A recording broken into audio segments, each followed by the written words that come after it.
Hi అందరికి welcome to Hari and పరి vlogs. ఈరోజు బియ్యం నూకతో ఉప్మా ఎలా తయారు చేసుకోవాలో చూసేద్దాం. ముందుగా స్టవ్ ఆన్ చేసుకొని కడాయి పెట్టి ఒక గ్లాస్ నూక వేసి బాగా వేయించుకొని ప్లేట్లోకి తీసి పక్కన పెట్టుకోవాలి.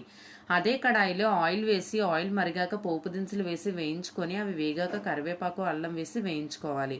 అవి బాగా వేగాక పచ్చిమిర్చి వేసి వేయించుకున్నాక ఆనియన్స్ వేయించుకోవాలి. ఆనియన్స్ కూడా వేగాక టమాటో వేసి వేయించుకోవాలి. టమాటో బాగా మగ్గినాక వాటర్ వేసుకోవాలి. ఒక గ్లాస్ నూకకి 2 గ్లాసులు వాటర్ వేసుకోవాలి. దాని తర్వాత ఉప్పు కొంచెం వేసి బాగా కలుపుకొని ఒక 5 మినిట్స్ తర్వాత వాటర్ బాగా బాయిల్ అయ్యే టైంలో ముందుగా వేపి పక్కన పెట్టుకున్న నూక వేసి కలుపుకోవాలి. మూత పెట్టి 5 to 10 మినిట్స్కి ఒకసారి చెక్ చేసుకుంటూ వీడియోలో కనిపించే విధంగా పొడి పొడిగా నూక బాగా ఉడికాక కొత్తిమీర వేసి స్టవ్ ఆఫ్ చేసుకోవాలి. అంతే, బియ్యం నూక upma ready. Thank you for watching. ఇలాంటి మరిన్ని రెసిపీస్ కోసం సబ్స్క్రైబ్ టు హరి అండ్ పరి వ్లాగ్స్.